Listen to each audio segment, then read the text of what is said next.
Hello students, last video la nama importance of planning பத்தி discuss பண்ணோம். இன்னைக்கு நம்ம வீடியோல வந்து features of planning, that is planning இனுடைய characteristics பத்தி தான் நம்ம வந்து discuss பண்ண போறோம். இது வரைக்கும் நம்ம சேனலை subscribe பண்ணாதவங்க please subscribe பண்ணுங்க, bell icon click பண்ணிட்டு all button click பண்ணீங்கன்னா நான் போடுற வீடியோஸோட notification உங்களுக்கு immediate வரும். description boxல இந்த chapter previous videos உடைய link கொடுத்திருக்கேன், அதை click பண்ணி பார்க்கும்போது இந்த chapter வந்து உங்களுக்கு தெளிவா புரியும். ஓகே, பிளானிங்கினுடைய ஃபீச்சர்ஸ் என்னென்ன அப்படின்னு முதல்ல வந்து ஒவ்வொரு ஆர்கனைசேஷனும் வந்து பிளானிங் அப்படின்ற விஷயத்த ஏன் பண்ணணும். இப்போ ஃபார் எக்ஸாம்பிள் இப்போ உங்கள் புக்லேயே என்ன கொடுத்துருக்காங்க அப்படின்னா, இப்போ பொலாரிஸ் அப்படின்ற கம்பெனி வந்து தன்னுடைய கம்பெனியை வந்து எக்ஸ்பேண்ட் பண்ணணும் அப்படின்னு அவங்க நினைக்கிறாங்க. ஸோ நான் அப்படி எக்ஸ்பேண்ட் பண்ணும் பொழுது என்னுடைய கெப்பாசிட்டியை நான் இன்க்ரீஸ் பண்ணணும், எங்கள் ஆர்கனைசேஷனுடைய கெப்பாசிட்டியையும் நான் இன்க்ரீஸ் பண்ணணும். தட் இஸ் நான் இப்போ ஒரு எக்ஸாம்பிளுக்கு ஒரு 1000 ப்ராடக்ட்ஸ் ப்ரொடியூஸ் பண்ணுற இடத்துல நான் இப்போ வந்து 10,000 ப்ராடக்ட்ஸை நான் ப்ரொடியூஸ் பண்ணணும் அப்படின்னா அதற்கான ரிசோர்ஸஸ் என்னென்ன அப்படின்றத நான் முன்கூட்டியே நான் என்ன பண்ணுவேன், பிளான் பண்ணுவேன். ஸோ அந்த மாதிரி பொலாரிஸ் கம்பெனி வந்து தன்னுடைய கம்பெனியினுடைய எக்ஸ்பேன்ஷனுக்காக அவங்க என்ன பண்ணுறாங்க அப்படின்னா ஒரு 800 எம்ப்ளாயீஸையாவது நம்ம வந்து அவங்கள வந்து ரெக்ரூட் பண்ணணும் அப்படின்னு வந்து அவங்க நினைக்கிறாங்க.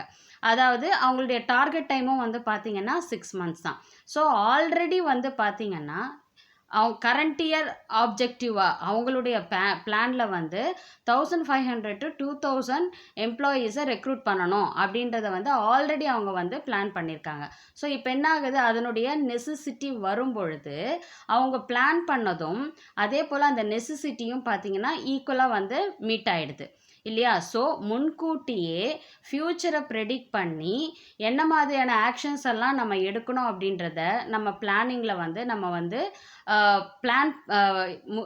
சரியான முறையில் வந்து நம்ம வந்து பிளான் பண்ணும் பொழுது கண்டிப்பாக வந்து அது நம்மளுடைய அச்சீவ்மெண்ட்டை ரீச் பண்ணுறதுக்கு ஹெல்ப்ஃபுல்லாக இருக்கும். அதனால தான் பிளானிங் அப்படின்றத வந்து ஒரு ப்ரைமரி ஃபங்க்ஷன் ஆஃப் மேனேஜ்மெண்ட் அப்படின்னு சொல்கிறாங்க. Okay, that's all business follow a set pattern of planning. So எல்லாருமே ஒரே டைப் ஆஃப் பிளானிங் அப்படின்னு பார்த்தீங்கன்னா கிடையாது. ஒவ்வொருத்தர் வந்து ஒவ்வொரு செட் ஆஃப் பிளானிங் அவங்கவுங்க ஆர்கனைசேஷனுக்கு ஏற்ற மாதிரி அவங்க வந்து பிளானிங் அப்படின்ற ஃபங்க்ஷனை வந்து அவங்க டிசைட் பண்ணுவாங்க. ஓகே, இப்போது பிளானிங் ஃபங்க்ஷனில் இருக்கக்கூடிய ஃபீச்சர்ஸை பற்றி நம்ம டிஸ்கஸ் பண்ணலாம். ஃபர்ஸ்ட் வந்து பார்த்திங்கன்னா planning focus on achieving objectives. So பிளானிங்கினுடைய ப்ரைமரி மோட்டிவ் என்ன அப்படின்னா ஒரு ஆர்கனைசேஷனுடைய கோல் ஓகேவா, ஒரு ஆர்கனைசேஷனுடைய குறிக்கோளை வந்து அவங்க எப்படி வந்து அடையிறது, ஆப்ஜெக்டிவை எப்படி அச்சீவ் பண்ணுறது அப்படின்றத மெயின் ஃபோக்கஸ் பண்ணி தான் மற்ற எல்லா பிளான்ஸுமே நடக்கும். ஓகேவா, அந்த குறிப்பிட்ட இப்போ நான் வந்து ஒரு 1 lakh ப்ராடக்ட்ஸை நான் இந்த இயரில் நான் ப்ரொடியூஸ் பண்ணணும் அப்படின்னு நான் பிளான் பண்ணேன், அதை நான் ரீச் பண்ணணும் அப்படின்னா அதற்கேற்ப நான் என்ன பண்ணுவேன், அந்த வருஷம் பூரா எப்படி என்னோட ரிசோர்ஸஸ் இருக்கணும், எப்படி அவங்கள நான் செட் பண்ணணும், எல்லா விஷயங்களுமே அந்த கோலை பேஸ் பண்ணி தான் வந்து ஃபோக்கஸ் பண்ணி தான் வந்து இந்த பிளானிங் அப்படின்றதே வந்து இருக்கும். ஓகேவா, ஸோ அப்போது ஃபோக்கஸ் ஆன் அச்சீவிங் ஆப்ஜெக்டிவ் அப்படின்னும்போது பை செட்டிங் எ கோலை வந்து செட் பண்ணணும், அதை வந்து எப்படி அச்சீவ் பண்ணுறது அப்படின்றதையும் பார்க்கணும், அண்ட் யாரெல்லாம் வந்து இந்த ஒர்க் பண்ணணும் அப்படின்றதையும் டிசைட் பண்ணணும். ஸோ இதெல்லாம் தான் வந்து பார்த்திங்கன்னா focusing on achieving objectives. So okay, இப்போ வந்து பிளான் வந்து எந்த விதத்தில் ஒரு ஆப்ஜெக்டிவை வந்து அச்சீவ் பண்ணுறதுக்கு ஹெல்ப் பண்ணுது அப்படின்னு பார்த்திங்கன்னா ஒரு கம்பெனியை வந்து சரியான முறையில் டைரக்ட் பண்ணுறதுக்கு, ஓகேவா, அவங்களுடைய ஆக்ஷன்ஸை வந்து தெளிவான முறையில் இந்த டைமில் இந்த பீரியடில் இந்த ஒர்க் பண்ணணும், இந்த இவ்வளோ ரிசோர்ஸஸ் யூட்டிலைஸ் பண்ணி நம்ம பண்ணோம் அப்படின்றத வந்து டைரக்ட் பண்ணக்கூடியது தான் பிளானிங். ஸோ இப்போ வந்து ஒரு நல்ல ஸ்ட்ராட்டஜியோடு நம்ம வந்து ஒரு பிளான் பண்ணியிருக்கோம் அப்படின்னா கண்டிப்பாக தேவையில்லாத எரர்ஸ், தட் இஸ் மிஸ்டேக்ஸை வந்து நம்ம என்ன பண்ணலாம், ரெடியூஸ் பண்ணலாம். ஓகேவா, அதே போல் வந்து பார்த்திங்கன்னா இது பிளானிங் அப்படின்றது வந்து ஒரு மேனேஜ்மெண்ட்டினுடைய ஒவ்வொரு ஃபங்க்ஷன்ஸ்க்கும் வந்து பார்த்திங்கன்னா ஒரு பேஸ்மெண்ட்டாக ஒரு அடிப்படையான ஒரு விஷயமா வந்து இது இருக்குது. அதே போல் வந்து பார்த்திங்கன்னா ஃப்யூச்சரை வந்து நம்ம வந்து அஸ்யூம் பண்ணி அதற்கேற்ப ஒரு ப்ரெடிக்ஷன்ஸை வச்சு நம்ம என்ன பண்ணுறோம், ஒரு பிளானிங்கை வந்து நம்ம பிளான் பண்ணுறோம். ஓகேவா, ஒரு ஆப்ஜெக்டிவை ரீச் பண்ணுறதுக்கு நம்ம பிளான் பண்ணுறோம். ஓகேவா, ஸோ அப்படி இருக்கிற பட்சத்தில் டிஃப்ரெண்ட் டைப்ஸ் ஆஃப் பிளானிங்கை வந்து நம்ம என்ன பண்ணணும், நம்ம பிளான் பண்ணி வச்சுருக்கணும். ஓகேவா, plan A, plan B, plan C அப்படின்றத நம்ம வச்சுருந்தோன்னா ஸோ எந்த ஃப்யூச்சரில் வந்து என்ன மாதிரியான ஒரு சேஞ்சஸ் ஏற்பட்டாலும் அதற்கேற்ப நம்ம அந்த பிளானிங்கை வந்து நம்ம வந்து இம்ப்ளிமெண்ட் பண்ண முடியும். இந்த வகையில் தான் வந்து பார்த்திங்கன்னா பிளானிங் வந்து ஒரு ஆப்ஜெக்டிவை ரீச் பண்ணுறதுக்கு நமக்கு வந்து ஹெல்ப் பண்ணுது. ஓகேவா? ஸோ இதுதான் வந்து பார்த்திங்கன்னா planning focusing on achieving objectives அப்படின்றத சொல்லியிருக்காங்க. ஒரு செட் ஆஃப் பிளான்ஸை வந்து ரீச் பண்ணுறதுக்காக தான் வந்து பிளானிங் அப்படின்ற விஷயத்தை வந்து கொண்டு வந்திருக்கு. ஸோ அப்போ பிளானிங் அப்படின்றது வந்து பர்பஸ்ஃபுல், தேவையின் அடிப்படை. ஓகேவா? கண்டிப்பாக அதனுடைய தேவை அப்படின்றது வந்து ஒரு ஆர்கனைசேஷனுக்கு வந்து இருக்குது. ஒரு பிளானிங் அப்படின்றது வந்து இல்லை அப்படின்னு வந்து பார்த்திங்கன்னா அந்த ஆர்கனைசேஷனுடைய கோல்ஸை வந்து நம்ம ரீச் பண்ண முடியுமா அப்படின்னா கண்டிப்பாக முடியாது. இதுதான் ஃபஸ்ட்டு பாயிண்ட். அடுத்தது, planning is a primary function of management. So முதன்மையான ஒரு ஃபங்க்ஷனாக மேனேஜ்மெண்ட்டுக்கு எதை நம்ம எடுத்துக்கிறோம் அப்படின்னா பிளானிங்கை தான் நம்ம எடுத்துக்கிறோம். Planning laced on the base for other functions of the management.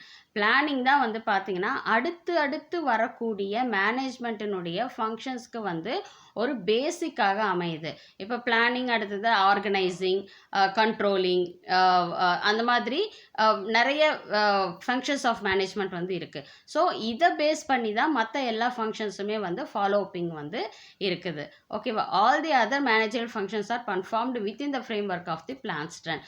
So எல்லா மேனேஜரியல் ஃபங்க்ஷன்ஸும் வந்து பார்த்திங்கன்னா பிளானிங்கில் என்ன மாதிரியான policies, rules and regulations and என்ன மாதிரியான விஷயங்களை ஃபாலோ பண்ணணும் அப்படின்றத அதில் மென்ஷன் பண்ணப்பட்டு இருக்கோ, எவ்வளோ ஒர்க்கர்ஸ் தேவைப்படாங்க, எவ்வளோ ரிசோர்ஸஸ் தேவைப்படுறாங்க, எவ்வளோ டைம் பீரியட்குள்ளே நம்ம வந்து அந்த ப்ராஜெக்டை முடிக்கணும் அப்படின்ற எல்லா விஷயமே வந்து ஒரு அவுட்லைன் மாதிரி பிளானிங்கில் வந்து போடப்பட்டிருக்கும். அதை பேஸ் பண்ணி தான் பார்த்திங்கன்னா ஒவ்வொருத்தருடைய ஃபங்க்ஷன்ஸும் ஒவ்வொருத்தருடைய ஆக்டிவிட்டீஸும் வந்து இருக்கணும். Thus planning precedes other functions. So இந்த மாதிரி தான் வந்து பார்த்திங்கன்னா மேனேஜ்மெண்ட்டுடைய மற்ற ஃபங்க்ஷன்ஸுக்கு எல்லாமே ஒரு முன்னோடியாக இந்த பிளானிங் வந்து இருக்குது அப்படின்னு சொல்கிறாங்க. And the various functions of management are interrelated and equally important. So மற்ற ஃபங்க்ஷன்ஸ் வந்து எல்லாம் பார்த்திங்கன்னா பிளானிங்கினுடைய அடுத்து சீக்வன்ஸாக வரக்கூடிய மற்ற ஃபங்க்ஷன்ஸ் எல்லாமே வந்து பார்த்திங்கன்னா ஒன்றுக்கு ஒன்று இன்டர் ரிலேட்டடாகவும் இருக்குது. அதே போல் பிளானிங்க்கு எவ்வளோ இம்பார்ட்டன்ஸ் இருக்கோ அதே அளவுக்கு அந்த ஃபங்க்ஷன்ஸ்க்கும் வந்து இம்பார்ட்டன்ஸ் வந்து இருக்குது, ஈக்குவல் இம்பார்ட்டன்ஸ் வந்து இருக்குது அப்படின்னு சொல்கிறாங்க. ஸோ பிளானிங் அப்படின்றத வந்து ஒரு பேசிக் ஃபார் ஆல் த ஃபங்க்ஷன்ஸ் அப்படின்னு வந்து சொல்கிறாங்க. அடுத்தது, planning is pervasive. Planning pervasive அப்படின்னா பிளானிங் அப்படின்றது வந்து எல்லா லெவல் ஆஃப் மேனேஜ்மெண்ட்டுக்கும் வந்து ஒரு ஆர்கனைசேஷனில் இருக்கக்கூடிய டிபார்ட்மெண்ட்ஸ், டிஃப்ரெண்ட் டிபார்ட்மெண்ட்ஸ் இருக்கும் இல்லையா? Sales department, purchase department, production department, marketing department, finance department அப்படின்ட்டு டிஃப்ரெண்ட் டைப்ஸ் ஆஃப் டிபார்ட்மெண்ட்ஸ் இருக்கும். அந்த எல்லா டிபார்ட்மெண்ட்ஸ்லேயும் பார்த்திங்கன்னா பிளானிங் அப்படின்றது வந்து மெயின்டைன் பண்ணப்படணும், ஃபாலோ பண்ணப்படணும். எல்லா லெவல்ஸ் ஆஃப் மேனேஜ்மெண்ட்லேயும் வந்து பார்த்திங்கன்னா பிளானிங் வந்து தேவைப்படுது. So it is not an exclusive function. ஒரு டாப் மேனேஜ்மெண்ட்டுக்கு மட்டும்தான் இந்த பிளானிங், ஒரு ஆர்கனைசேஷனுடைய கோலை செட் பண்ணிவிட்டு எப்படியெல்லாம் ஒர்க் பண்ணணும் அப்படின்ட்டு மேனேஜர்ஸ்க்கு ஒர்க்கை கொடுக்கறது மட்டும்தான் டாப் மேனேஜ்மெண்ட்டினுடைய அந்த பர்டிகுலர் டிபார்ட்மெண்ட்டுக்கான வேலை மட்டும் கிடையாது. அதாவது எம்டி, சிஇஓ இவங்களுடைய வேலை மட்டும்தான் பிளானிங் அப்படின்றதெல்லாம் கிடையாது. But the scope of planning differs at different levels and among different departments.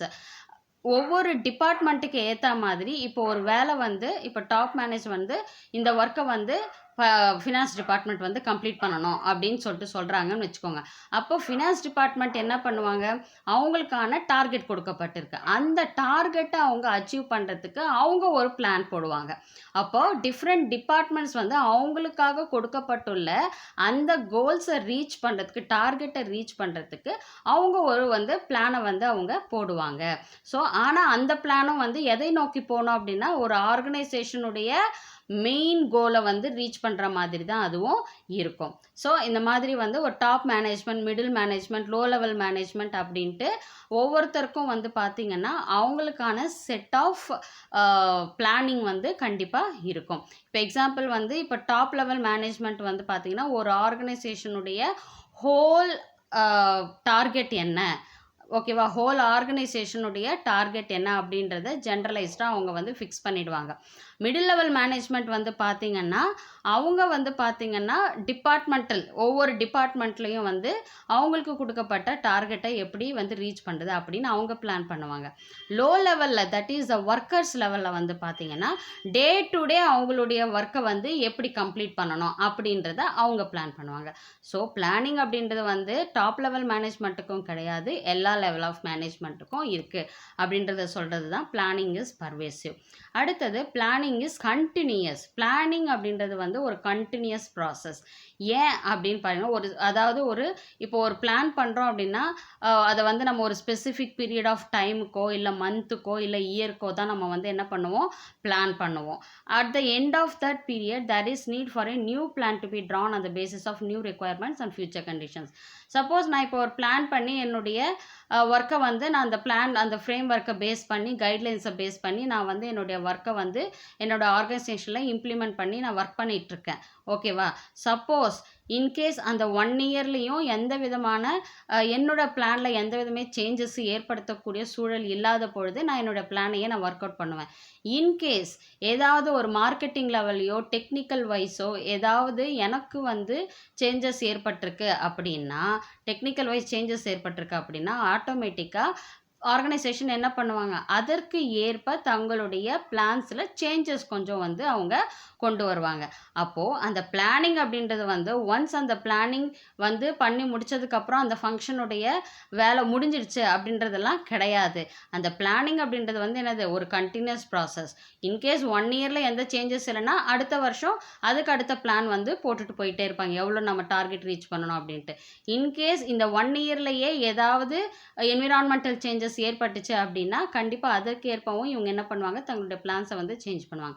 அப்போது பிளானிங் அப்படின்றது வந்து ஒரு கண்டினியூஸ் ப்ராசஸ், தொடர்ந்து ஒரு சைக்கிள் மாதிரி ஒரு ஓடிக்கொண்டே இருக்கக்கூடிய ஒரு ப்ராசஸ், ஒரு ஃபங்க்ஷன் தான் வந்து பார்த்திங்கன்னா பிளானிங் அப்படின்னு சொல்கிறாங்க. ஓகேவா? அடுத்தது வந்து பார்த்திங்கன்னா பிளானிங் இஸ் ஃபியூச்சரிஸ்டிக். நமக்கு தெரியும் பிளானிங் வந்து பார்த்திங்கன்னா ஃப்யூச்சரை பேஸ் பண்ணி தான் ஒவ்வொரு விஷயங்களுமே வந்து அவங்க பிளான் பண்ணுவாங்க. So plan essentially involves looking ahead and preparing for the future. So ஃப்யூச்சரை பேஸ் பண்ணி தான் அவங்க வந்து அவங்களுடைய பிளானிங் அப்படின்ற ஃபங்க்ஷனையே வந்து அவங்க செயல்படுத்துவாங்க. The purpose of planning is to meet future events effectively to the best advantage of an organization. So இப்போ ஒரு ஆர்கனைசேஷனுக்கு வந்து ஒரு ஃப்யூச்சரில் என்ன சேஞ்சஸ் ஏற்பட்டாலும் அதற்கு ஏற்ப அந்த பிளான்ஸை வந்து இம்ப்ளிமெண்ட் பண்ணி ஆர்கனைசேஷனுடைய கோலை வந்து அவங்க ரீச் பண்ணுறது தான் வந்து பார்த்திங்கன்னா பிளானிங்கினுடைய மெயின் பர்பஸாக வந்து இருக்குது. ஓகேவா? ஸோ அப்போது பிளானிங் அப்படின்றது வந்து பார்த்திங்கன்னா ஃப்யூச்சரை வந்து ப்ரெடிக்ட் பண்ணி அனலைஸ் பண்ணி அதை இம்ப்ளிமெண்ட் பண்ணுறது தான் வந்து பிளானிங்கினுடைய வேலை. ஓகேவா? ஸோ அப்போ பிளானிங் அப்படின்றது வந்து எப்படி இருக்கணும், forward looking function based on forecasting. அதாவது எந்த ஒரு டிமாண்டை பொறுத்தோ மார்க்கெட்டில் வந்து ப்ராடக்டினுடைய டிமாண்ட் மாறுதல் அடையுதா, இல்லை ப்ரைஸஸில் ஏதாவது சேஞ்சஸ் இருக்கா, இல்லை புது புது ப்ராடக்ட்ஸ் ஏதாவது வருதா, ஸோ இந்த மாதிரி மார்க்கெட்டிங்கில் ஏற்படக்கூடிய அந்த சேஞ்சஸ் இந்த மாதிரி நிறைய பிஸ்னஸ் என்விரான்மெண்ட் சேஞ்சஸ் வந்து கண்டிப்பாக இருக்கும். ஸோ அதை பேஸ் பண்ணி தான் அவங்க பிளானிங்கை வந்து போடுவாங்க. So through forecasting future events and conditions are anticipated and plans are drawn accordingly. So அதை பேஸ் பண்ணி தான் வந்து பிளானே போடுறாங்க. For example, sales forecasting is the basis on which business firm prepares its annual plan for production and sales.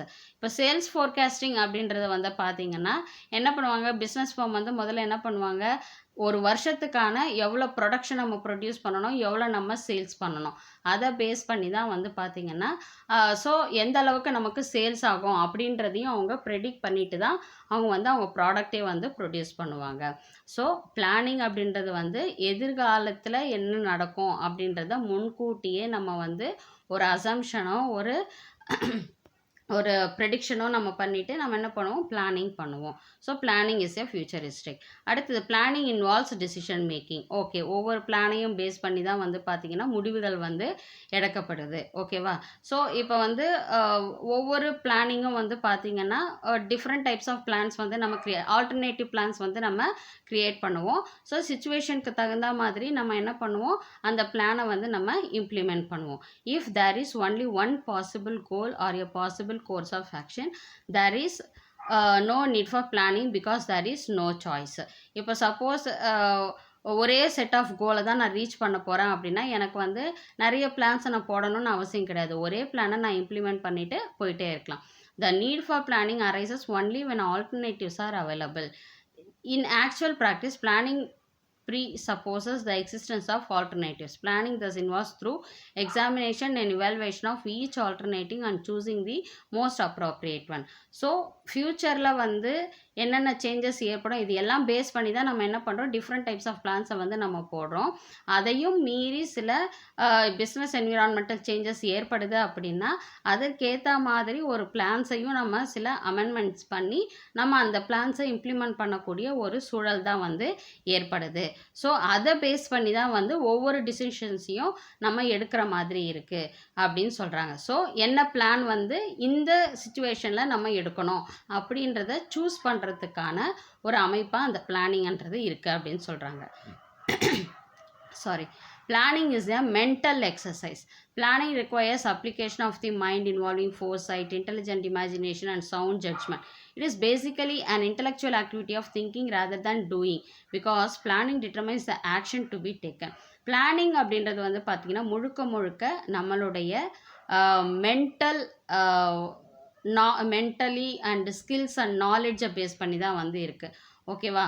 So இப்போது full and full நம்ம வந்து நம்மளுடைய இன்டெலிஜென்ஸ் ஆகட்டும் சரி, இல்லை வந்து ஏதாவது ஒரு விஷயத்தை நம்ம டிசைட் பண்ணுறோன்னா அதை கரெக்டாக ஜட்ஜ்மெண்ட் பண்ணணும். ஓகேவா? அதே மாதிரி ஃப்யூச்சரை கரெக்டாக ப்ரெடிக்ட் பண்ணிடணும். இதுக்கெல்லாம் கண்டிப்பாக நமக்கு மூளை நல்லா வேலை செய்யணும் இல்லையா? ஸோ நமக்கு அதுக்கான ஒரு மென்டல் எக்ஸசைஸாக இந்த பிளானிங் வந்து இருக்குது. ஸோ இந்த சுச்சுவேஷன் வந்தால் நான் அதை ஃபாலோ பண்ணணும், இந்த சுச்சுவேஷன் வந்தால் என்ன பிளானை நான் வந்து டிசைட் பண்ணணும் அப்படின்ற எல்லா விஷயத்தையுமே வந்து இந்த மைண்டுக்கு தான் நம்ம கொடுக்குறோம். ஸோ அந்த மைண்டுக்கு ஒரு நல்ல எக்ஸசைஸாக வந்து இந்த பிளானிங் வந்து இருக்குது அப்படின்னு சொல்கிறாங்க. It is basically an intellectual activity of thinking rather than doing. So ஒரு செயலை செயல்படுத்துறது அப்படின்றத விட அதை திங்க் பண்ணி நம்ம பிளான் பண்ணுறோம் அப்படின்ற ஒரு பேசிக்கான விஷயத்த பிளானிங் வந்து நமக்கு கொடுக்குது அப்படின்னு சொல்கிறாங்க. However, planning requires logical and systematic thinking rather than guesswork or wishful thinking. So planning அப்படின்றது வந்து சும்மா ஜஸ்ட் லைக் தட் வந்து நம்ம வீட்டுக்கு போடுற பட்ஜெட் மாதிரி நம்ம இதுக்கு இது அப்படின்னு அசம்ஷன் அப்படி கிடையாது. ஒரு ஆர்கனைசேஷன் அப்படின்றது போது கண்டிப்பாக அது வந்து எவ்வளோ பேர் அங்கே ஒர்க் பண்ணுவாங்க, அது எல்லாத்தையும் எவ்வளோ ப்ராடக்ட் அவங்க ப்ரொடியூஸ் பண்ணுவாங்க, அதெல்லாம் பேஸ் பண்ணி தான் அவங்க பண்ணுவாங்க. அப்படி இருக்கிற பட்சத்தில் அவங்க போடக்கூடிய பிளானிங் அப்படின்றது வந்து எப்படி இருக்கணும் அப்படின்னா லாஜிக்கலாக இருக்கணும், தட் இஸ் ப்ராக்டிக்கலாக இருக்கணும், சிஸ்டமேட்டிக்காக அந்த பிளானை வந்து நம்ம அச்சீவ் பண்ணுற மாதிரி இருக்கணும். இதை வந்து நம்ம வந்து ஒரு கெஸ் மாதிரி பண்ணி இப்படி ஒரு இது இருக்கலாமோ, இப்படி வந்தால் பண்ணலாமோ அப்படின்ற மாதிரிலாம் வந்து கெஸ் பண்ணி ஒரு ஒர்க் பண்ணுற மாதிரிலாம் இருக்கக்கூடாது. இல்லை நம்ம இஷ்டத்துக்கு நாம் வந்து ஒரு விஷயத்தை பண்ணுற மாதிரியும் இருக்கக்கூடாது. ஒவ்வொன்றத்தையும் டேட்டாஸையும் ஃபோர்காஸ்டிங்கையும் பேஸ் பண்ணி ஃப்யூச்சரில் என்ன நடக்கும் அப்படின்றத ப்ரெடிக்ட் பண்ணிட்டு தான் நம்ம வந்து ஆர்கனைசேஷனுக்கான பிளானிங்கே நம்ம வந்து போடணும். நம்ம விருப்பத்துக்கு அது போடுறது வந்து கிடையாது அப்படின்னு சொல்கிறாங்க. ஓகேவா? So in other words, thinking for planning must be orderly and based on the analysis of facts and forecast. அதை தான் நான் இப்போ சொன்னேன். ஒவ்வொரு ஃபேக்டையும் ஃபோர்காஸ்ட்டையும் பேஸ் பண்ணி தான் பிளானிங் அப்படின்ற ஒரு விஷயத்தையுமே வந்து அவங்க பண்ணணும். ஸோ நம்மளுடைய விருப்பத்துக்கு பண்ணக்கூடிய ஒரு விஷயம் வந்து அது கிடையாது அப்படின்னு சொல்கிறாங்க. ஸோ இதுதான் வந்து பார்த்தீங்கன்னா ஃபீச்சர்ஸ் ஆஃப் பிளானிங். இதில் ஏதாவது டவுட்ஸ் இருந்துச்சுன்னா கமெண்ட் செக்ஷனில் கமெண்ட் பண்ணுங்கள். உங்கள் டவுட்ஸை நான் கிளாரிஃபை பண்ணுறேன். ஸோ நெக்ஸ்ட் வீடியோவில் நம்ம பார்க்கலாம். தேங்க்யூ.